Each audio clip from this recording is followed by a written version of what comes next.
अस्सलामुअलैकुम। Welcome to rail health care in Urdu. तमाम देखने और सुनने वालों को खुश आमदीद। दोस्तों, आज की इस वीडियो में मैं आपको बताऊंगा एक बहुत ही ज़बरदस्त नुस्खा। और ये नुस्खा है भी बहुत आसान, तैयार करने में बहुत ही सहल है, आसान है। इसको तैयार करना भी इंतहाई आसान है और इसको इस्तेमाल करना भी इंतहाई आसान है। और इसके जो फ़वाइद हैं वो इतने ज़बरदस्त हैं कि आपकी सोच से भी ज़्यादा आपको फ़ायदा होगा। दोस्तों, इस जो वीडियो का टाइटल है वो है, जैसा कि आपने पढ़ लिया होगा, सिर्फ प्याज और शहद नफ्स हो गया लोहे की तरह सख्त। मतलब ये है कि जब आपका नफ्स सख्त होना शुरू हो जाए तो इसका मतलब ये है कि आपकी मर्दाना ताकत बढ़ रही है। ठीक है जी, इसको हम कहते हैं कि आपकी मर्दाना ताकत बढ़ रही है। ये सिर्फ दो चीज़ें हैं, शहद और प्याज। इनके इस्तेमाल से ही आप ये अपनी मर्दाना ताकत को बहाल कर सकते हैं। लेकिन अगर आप इस नुस्खे को जो बनाते हैं उसके बनाने में आपने बस थोड़ी सी एहतियात करनी है। वो एहतियात भी आपको बता देता हूँ कि बनाना किस तरह से है इस नुस्खे को, और इस नुस्खे को इस्तेमाल करने का फ़ायदा क्या है।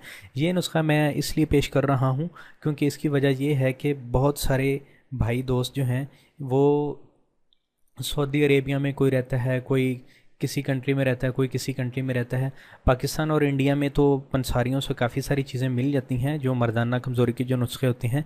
लेकिन बाकी कंट्रीज़ में उनका मिलना बहुत ही मुश्किल होता है।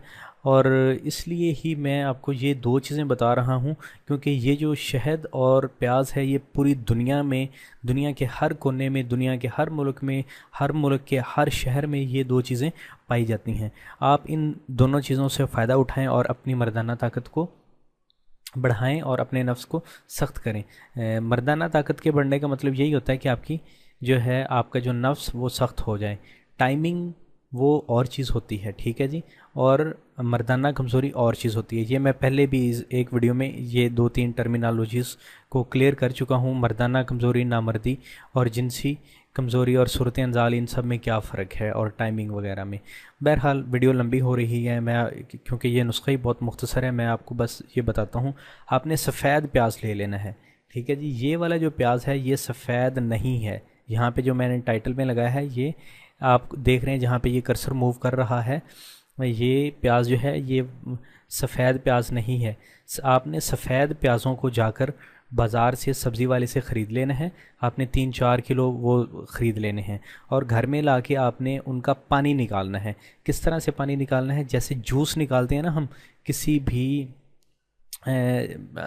मतलब फल का, जैसे सेब का या गाजर का, आपने उसी तरह से इसका 1 पाव आपने इसका जूस निकाल लेना है। किसका? सफ़ेद प्याज का, ठीक है जी।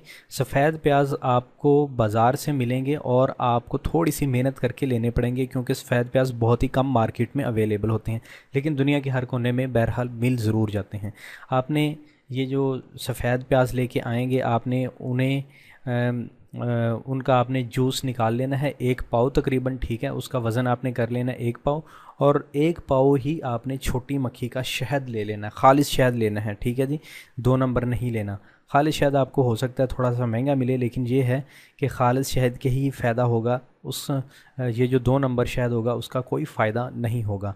आपने 1 पाव सफ़ेद प्याज का पानी निकाल के उसमें आपने 1 पाव छोटी मक्खी का खालिश शहद वो मिक्स कर देना है, और ये आपने किसी बर्तन में डाल के आपने हल्की हल्की आग पर इसको पकाना शुरू कर देना है, ठीक है जी। हल्की हल्की आग पर पकाना है, आग को ज़्यादा तेज़ नहीं करना। जैसे ही आप इसको हल्की हल्की आग पर पकाएंगे तो घंटे में, तकरीबन 1 घंटे में, 1.5 घंटे में, 2 घंटे में, जितनी देर भी लगे, उसमें ये जो प्याज का पानी है ये बुखारात बन के उड़ जाएगा और जो खालिश शहद है उसमें अपना असर छोड़ जाएगा। जैसे ही ये प्याज का पानी खुश्क हो जाए, ये ख़त्म हो जाए और ये आपको लगे कि सिर्फ शहद बाकी रह गया है, तो आपने इसको उतार लेना है।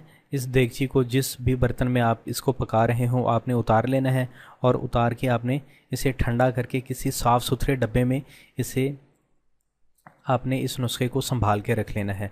अच्छा, अब आपने इसको इस्तेमाल किस तरह से करना है? इस्तेमाल करने का तरीका ये है, सुबह खाली पेट आपने इस शहद की, ये जो आपने ये प्याज और शहद का ये जो नुस्खा बनाया है, इसका आपने 1 चम्मच, 2 चम्मच, 2.5 चम्मच, 3 चम्मच, जितनी आपकी पावर हो आप उतनी इस्तेमाल कर लें। मैं आपको सजेस्ट करूँगा कि आप 1 टेबल स्पून आप सुबह के टाइम खाली पेट इसको खा के आपने ऊपर से 1 गिलास नीम गर्म दूध का पी लेना है, ठीक है जी। इसी तरह आपने शाम के वक्त खाली पेट ये वाला जो शहद आपने बनाया होगा नुस्खा, 1 टेबल स्पून आपने इस शहद का खा के और ऊपर से 1 गिलास नीम गर्म दूध का पी लेना है, ठीक है।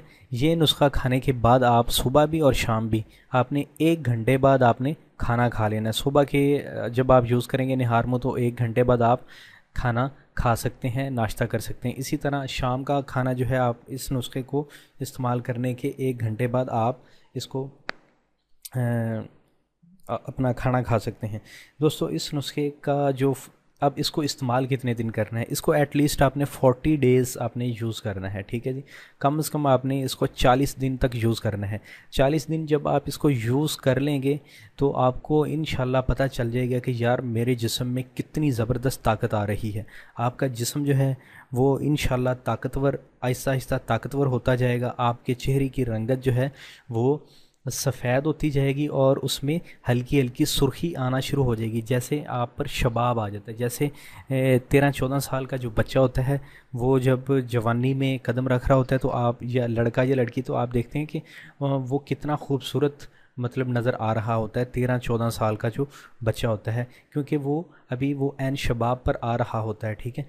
इसी तरह जब आप ये वाला नुस्खा जो है 40 दिन आप इसे एटलीस्ट यूज़ कर लेंगे तो आप भी बिल्कुल उसी तरह आप पे शबाब वापस लौट आएगा, जिस तरह वो 14-15 साल के बच्चे पे वो शबाब होता है। उसी तरह आपके चेहरे का रंगत होना शुरू हो जाएगी, आपके जिस्म में पावर आनी शुरू हो जाएगी, ठीक है जी।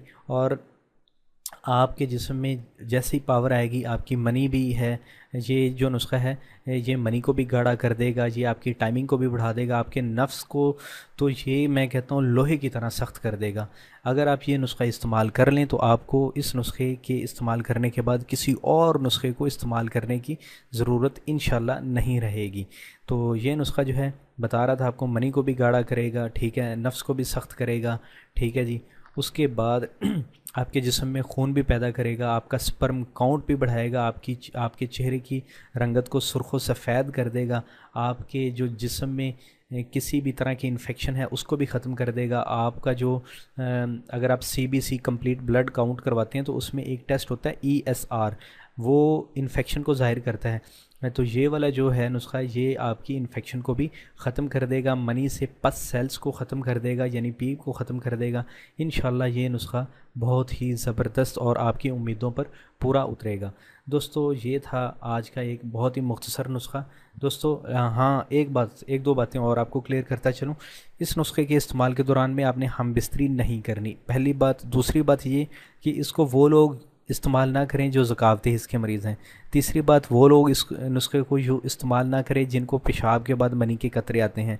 चौथे, इसको वो लोग इस्तेमाल ना करें जिनको एहतलाम का बहुत ज़्यादा मसला है। फिर इसको ये वाले जो लोग मैंने बताए 3-4 किस्म के, ये कब इस्तेमाल करें, जब ज़कावती हिस्स ऐसे लोगों की ख़त्म हो जाए। पहले वो ज़कावती हिस्स का नुस्खा इस्तेमाल कर लें, फिर उसके बाद जरियान को ख़त्म कर लें, एहतलाम को ख़त्म कर लें, ठीक है। उसके बाद ये नुस्खा वो इस्तेमाल